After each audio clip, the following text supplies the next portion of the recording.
Tonight, as we are going to shift after we go through our miracle, somebody was asking me, they said, Imam, these beautiful traits of the Prophet ﷺ, it's been very enriching. I wonder if there's something about how the Prophet cultivated the eradication of certain character traits from Arabia, because he was emphasizing in himself and what he lived and how he lived, how we should act. And so, but we know that much of society had a lot of corruption and sin and vice. It was very common. So this is what we call at-targhib wa-tarhib. So targhib means to call people and attract them to the religion and the beauty of it. Tarhib is to warn them that yes, we are all consciously responsible for our lives and we will all be held accountable on the day of judgment. And so to warn people about behaviors that are dangerous. So we'll go ahead and start, so that the rest of Ramadan we will basically talk about those things that we should be warned from. So in our miracle, Imam Muslim narrates a story similar to the story yesterday, that Jabir ibn Samra told us this story, that the Muslims were traveling towards Syria. I don't know if it was on a journey for business or unfortunately defending against the threats from the Byzantium Empire, but they were traveling along and they got to a certain area and they took some rest and they kind of stopped where they were and they were sitting kind of on the side of a mountain. And so they saw some men walking up in some wool clothing. And usually wool clothing means that they are kind of poor, but they were also with their weapons, as you would, because back then they had these hijackers in the desert. So they come walking up. And so then the Prophet ﷺ is sitting there and they're walking directly towards him. And so then Jabir says, I decided I'm going to go walk over there and stand between them and the Prophet ﷺ, just in case they think they're going to attack him or assassinate him. So when I went over there, a discussion took place and there were many things that took place. He said, but there's one statement I can never forget the Prophet ﷺ saying. And I want to give you the context.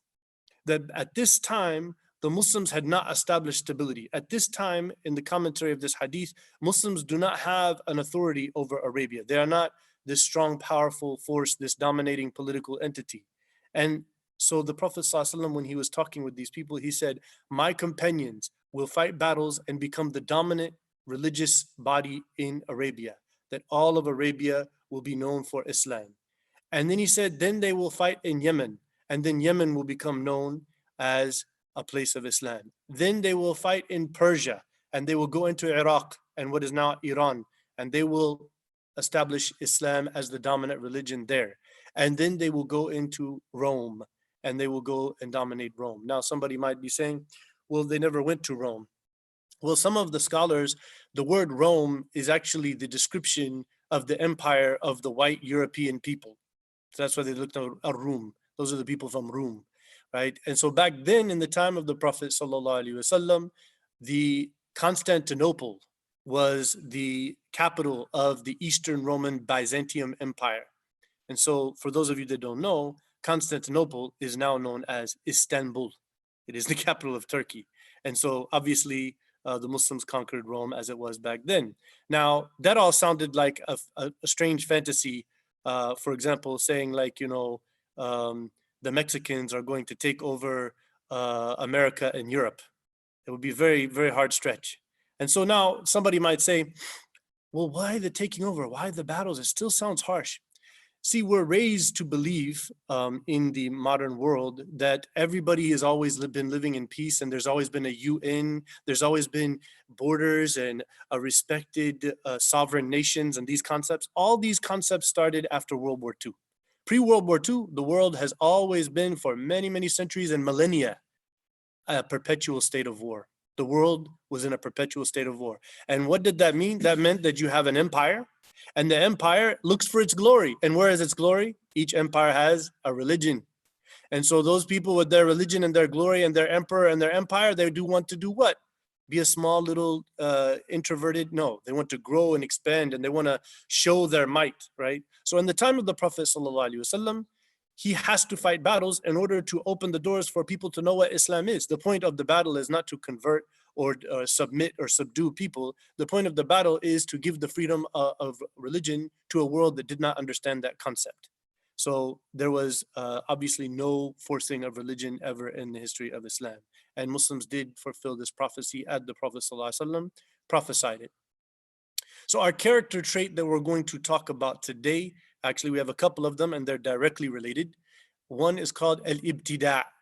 You have probably heard the word bid'ah, innovation. So innovation in terms of science and technology is a great thing, and we should all be doing that. And there's nothing in Islam that would tell us that we shouldn't rethink and try to analyze and become, scientifically more deep about how we deal with things and to achieve greatness in innovating in the world. But in the religion, it's a very serious, dangerous problem that we are prohibited. So the word, it comes up in the Quran where the Prophet ﷺ says, قُلْ مَا كُنْتُ بِدْعًا مِنَ الرُّسُلِ. And what he means here is, say, I'm not some new prophet, new messenger that just popped up. I'm some new kind of religion. And the verse is actually indicating that the Prophet ﷺ is confirming prophets that came before him. He's just following in the line of a historic legacy through the Prophet Abraham in his specific covenant, through his two children, Isaac and Ishmael. And so the Prophet ﷺ is not new. وَرَهْبَانِيَّةً ابْتَدِعُوهَا مَا كَتَبْنَاهَا عَلَيْهِمْ إِلَّا ابْتِغَاءَ رِضْوَانِ اللَّهِ فَمَا رَعَوْهَا حَقَّ رِعَايَتِهَا. So we learn in the Quran that the monasticism or the priesthood that the Christians, they ibtada'uha, they invented it, meaning what?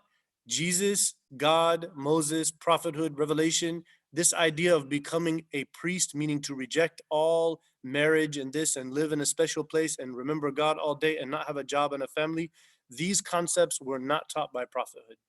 And it says, مَا كَتَبْنَاهَا, we did not prescribe that on them. And so they were hoping to seek God's favor and become more spiritual and more righteous by instituting that. And they were not able to fulfill what they claimed they were doing. So here we see that this bid'ah, it was to invent this new concept of priesthood or monasticism, someone who rejects everything in the world and then lives as a servant of God, doesn't get married, doesn't have a job like anybody else, and so forth. So, and for reflecting on this concept of innovation as it relates to religion, we know that the Prophet ﷺ was the living Quran. So his sunnah is what? His sunnah is the practical human application of the Quran. That's what sunnah means, the way of Prophet Muhammad. The word Sunni is one who's trying to follow the way of the Prophet. Personally, I don't like this phrase Sunni and Shia because it just creates this whole dynamic of Muslims are different groups and all of that, when Muslims are Muslims. We are one who submit to the will of God as was revealed to the Prophet Muhammad, and we try to follow that to the best of our ability. And so we're just Muslims. So when they use the term Sunni, they mean one who follows the example of the Prophet Muhammad, peace and blessings be upon him, which is what the Quran tells us anyways.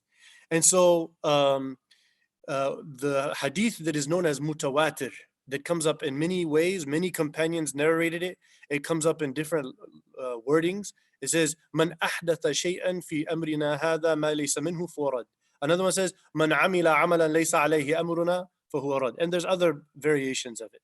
Whoever would introduce something as an act of Islam that is not something that me and my companions established in our practice through the revelation that was revealed, that thing or that person or both should be rejected.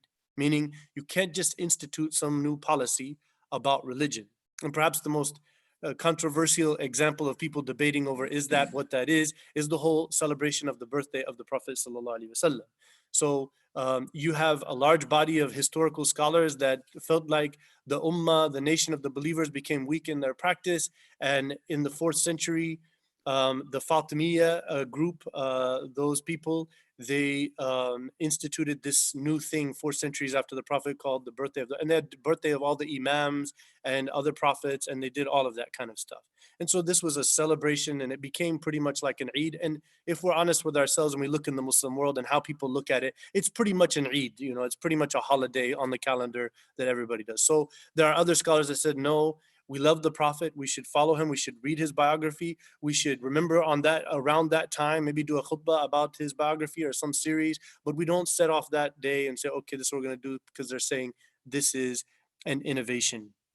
And so the Prophet ﷺ, he used to begin his sermons and he used to say, فَإِنَّ أَحْسَنَ الْكِتَابِ كِتَابُ اللَّهِ.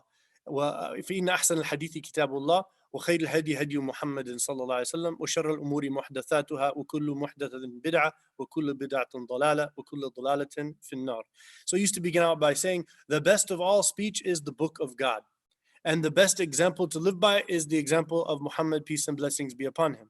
And the worst of all things, and he used to give this every sermon, the worst of all things are the innovated matters in the religion. And innovated matters are innovations that are all evil and they all lead to the hellfire. Why is this? I can tell you, as someone who was raised Christian and who has been to many different religious groups and temples, when you open up the door for people to get creative with their religious beliefs and practices, you will see all kinds of things. And I have seen it even amongst Muslims, subhanAllah. It blew my mind one time whenever I saw, I was visiting one of the great mosques in Egypt, and it's Sayyidah Aisha is one of the big mosques, And so then I went down there and they had some people were putting on some messages where there are some graves in there.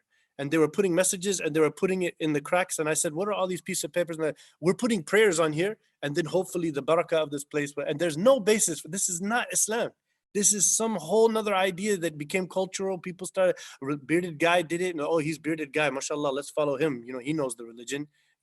Some serious Muslim woman who's very strict about her religion, wearing niqab or whatever, and then she was saying, let's do this. And people started to follow that. So unfortunately, that became a commonplace in the Muslim world in many different ways. So what the Prophet ﷺ is teaching is something that should be standard across the ummah. Now, you may have heard somebody say, well, what about the bid'ah hasana, right? And I'm sure Ifdal knows about that, family coming from a Shafi'i background.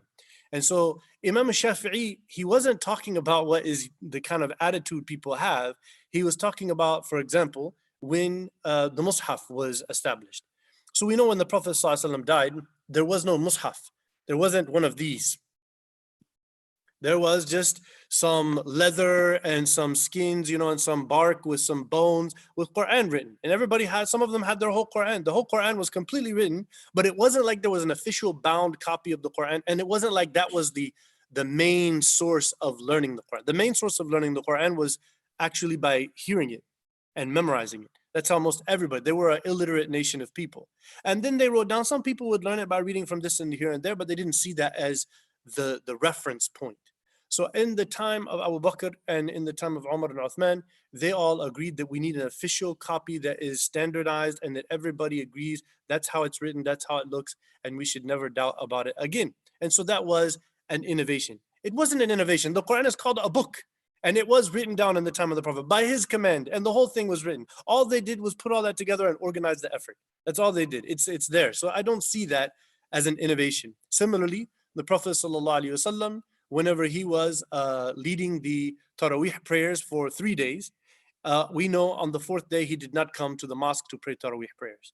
And so then they went to visit him and they said, what happened? We had everybody there praying Taraweeh and all of that. He said, I don't think we should do it together. People can pray separately on their own and do their qiyam. So Taraweeh is surely Islam, taught by the Prophet. That's what they did. And so the term Taraweeh actually comes from Umar's time when they established the 20 rak'ahs. And because there were 4 rak'ahs 5 times, and so they would take relaxations to remember and sit, and they would take like pause of few minutes between the 4 rak'ahs. Why? Taraweeh, yani from relaxations as a plural word. So the Prophet ﷺ didn't call it that. He called it Qiyam Ramadan, right? And so later it got that terminology. And so Omar decided in his time, we see some competition happening. We see some harm.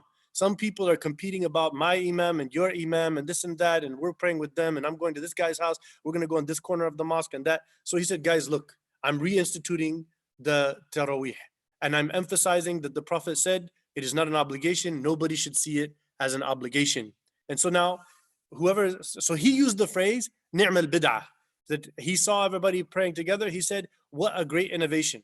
So we know that he was not talking about innovation in terms of adding something that's not there. It's already in the religion. It was done even by the Prophet. The Prophet ﷺ simply made a prohibition for a reason that he mentioned, a juristic reason. His justification was, I don't want people to see it as an obligation, right?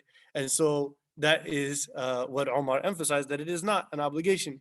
So Imam Ahmad bin Hanbal, he narrates a story as told by Abdullah bin Mas'ud. And Abdullah says, we were once sitting with the Prophet ﷺ in a circle. And as we're sitting there, Prophet ﷺ draws a line in the stand with the stick. He said, you see that? That is my path. That is the straight path.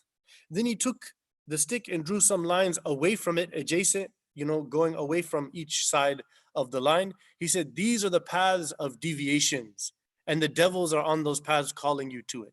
And then he recited the ayah, وَأَنَّ هَذَا صِرَاطِي مُسْتَقِيمًا فَاتَّبِعُوهُ وَلَا تَتَّبِعُوا السُّبُلَ فَتَفَرَّقَ بِكُمْ عَنْ سَبِيلِهِ ذَلِكُمْ وَصَّاكُمْ بِهِ لَعَلَّكُمْ تَتَّقُونَ. So he says, and this, Allah said after he clarified all of the rulings, he said, this is my path, the straight path, so follow it, and do not follow the paths that split you away from my path. And that I advise you so that you may have piety. And so this is, what we call the straight path. It's from revelation. It's the point that you can never get enough of, that we have to be taking our understanding of religion from the Quran, from its commentary, from the Prophet ﷺ and his example, and from the scholars that are relative to where we live. And when I say that, I'm not trying to be like anti anybody else. It's actually built into our ummah. When you look at some of the books about making fatwa and issuing legal rulings, they make the point that time, place, and circumstances are all different, and the Islamic legal system will relate to different times and circumstances in different ways. And that's one of the struggles that we're having right now in our collective gathering of a community of believers in the United States, because people came from all over the world and they have two huge bags with them. One bag is the bag of the Islamic teachings that we all learned. And many of those Islamic teachings were from a specific school of thought and interpretation that was relative to them. Then they're also bringing another bag of a whole cultural system that is very much related to the way people were in the place that they lived in.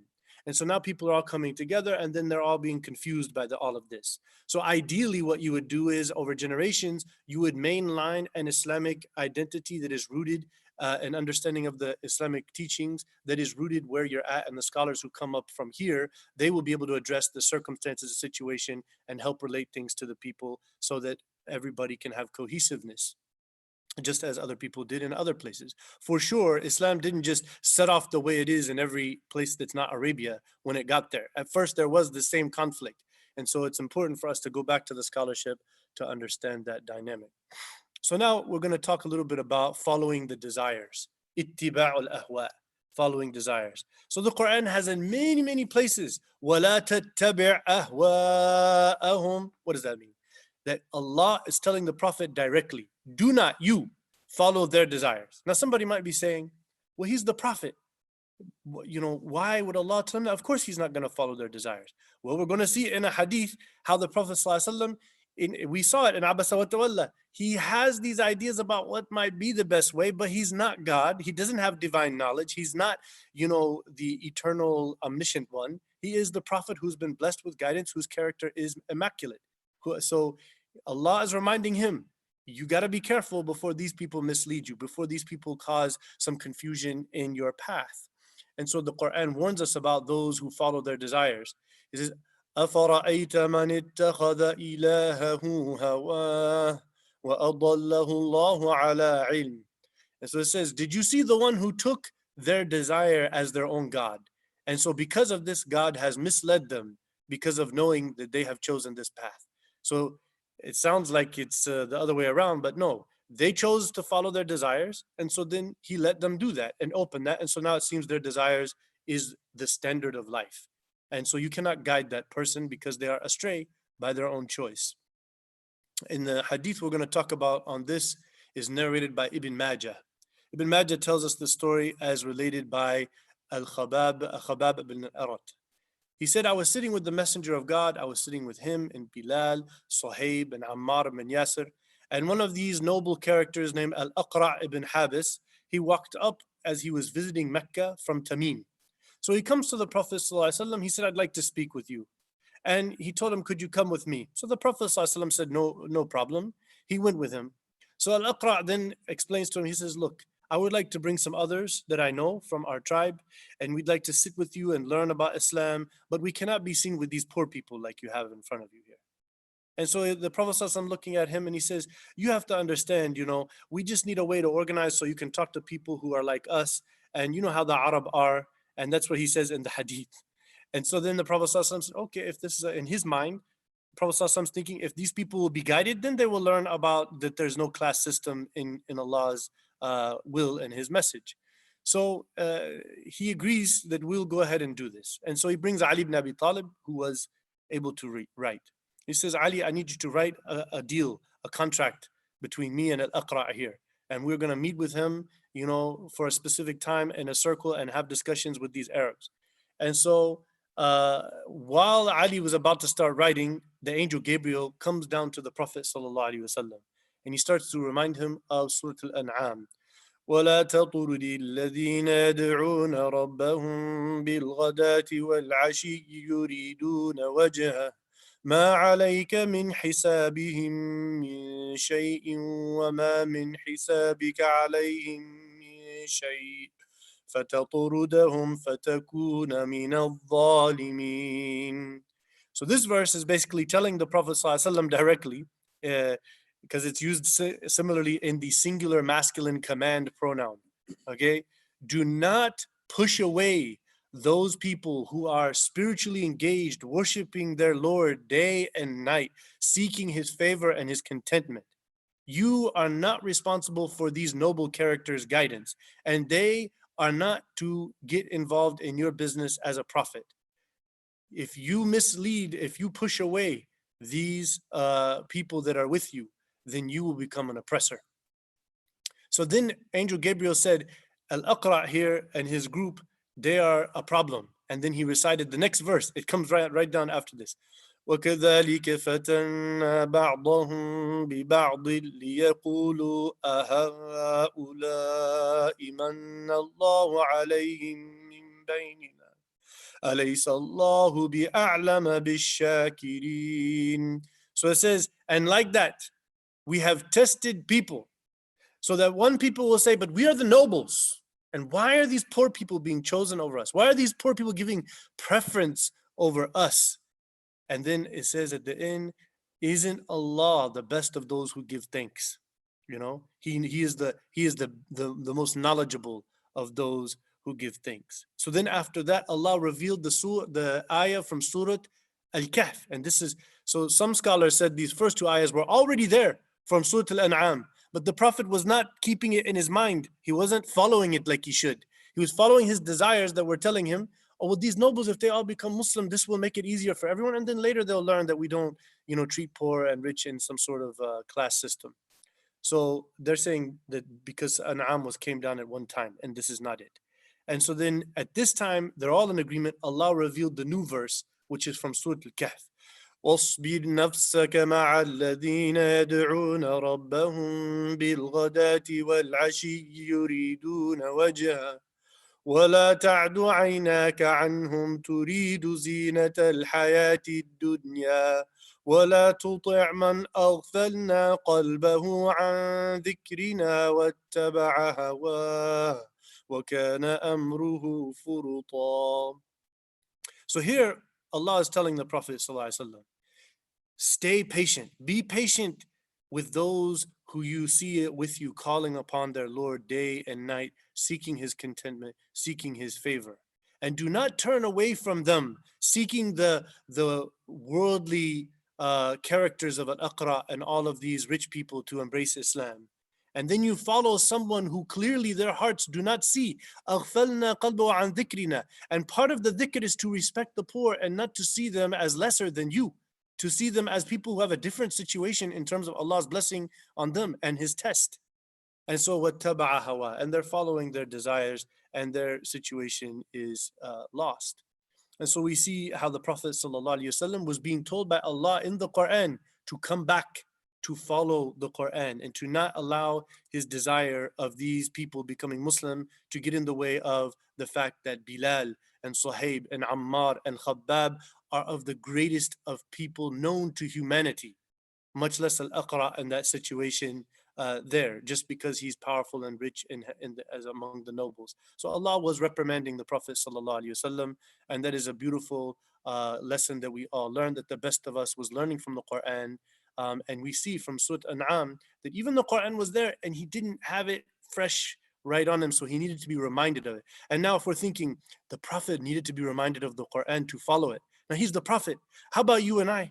Do we think, Alhamdulillah, I know Islam, I've read the Quran once, or maybe I read some of it, or, Alhamdulillah. No, we should never be complacent. We should never be sufficient that I know my religion, or I know the Quran, or I've learned all I need to know of religion. That is a way that will open up the doors for our desires and the desires for other people who don't have revelation. May Allah protect us from following our desires and innovating in the religion. And may He lead us into the path of the straight path that goes back to heaven behind Rasulullah sallallahu alayhi wa sallam. Jazakumullah khairan. Assalamu alaikum wa rahmatullahi wa barakatuh.